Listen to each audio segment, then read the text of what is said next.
d'abord sous les ordres de Daniel Leclerc, puis d'Antoine Camboiré. À l'image de ce qu'avait fait Boulogne-sur-Mer dans les années 2010. Oh, attention à la sortie de Michael Fabre et l'ouverture du score pour Marseille Consola. Le but inscrit par Guy Roland Nyongbo, l'ancien joueur de l'US BCO, qui se rappelle au bon souvenir du stade de la Libération et qui vient un petit peu à la surprise générale doucher cette équipe de Boulogne-sur-Mer et le stade de la Libération. Du côté de Marseille Consola, le coup franc est mieux tiré avec la tête de Grégory Thiel.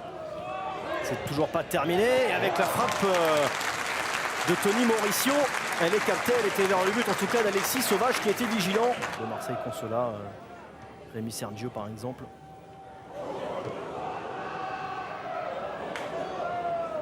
Et Bozok, la surface de réparation, ça va profiter aux Marseillais, le deuxième but. Quelle efficacité de la part des hommes d'Eric Schell, et quel but surtout inscrit justement par Rémi Sergio dont on parlait à l'instant, et Marseille Consola qui douche un petit peu plus les espoirs boulonnais de ce début de partie. C'est précieux, la preuve, la qualité technique de sa frappe sur le deuxième but. Et attention à la contre-attaque, Antoine Loté, et le ballon du 2-1 et l'arrêt d'Alexis Sauvage. Tout réussi à Marseille dans ce début de partie, tant offensivement que défensivement. Est-ce qu'il n'a pas manqué un petit peu de confiance à Loté?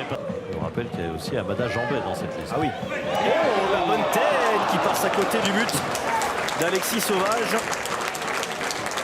Pas en réussite les Boulonnais, la tête de Maxime Briot, je crois. Oui, oui.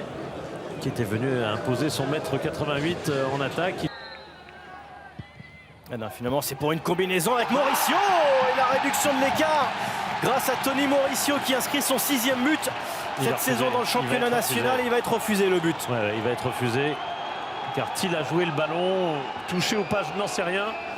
Mais en tout cas, il me semble avoir joué dans une position illicite. C'est pas Thiel d'ailleurs, c'est Camara. C'est ça qui est un peu douteux, c'est que Camara, lui, n'est pas dans une position illicite, d'où la confusion possible et plausible et compréhensible. L'arbitre but. Ah, il valide. Le but est validé.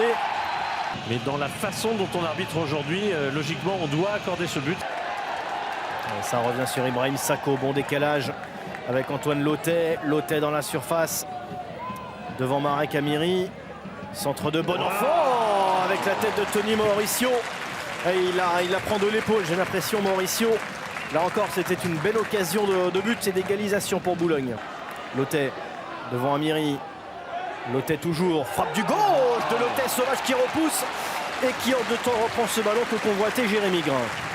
Ce sera pour Grégory Thiel, le centre deuxième poteau pour la tête de Mauricio, battu par Barillon. Ça revient dans la surface de réparation et devant le but d'Alexis Sauvage. C'était le même. C'était peut-être la dernière.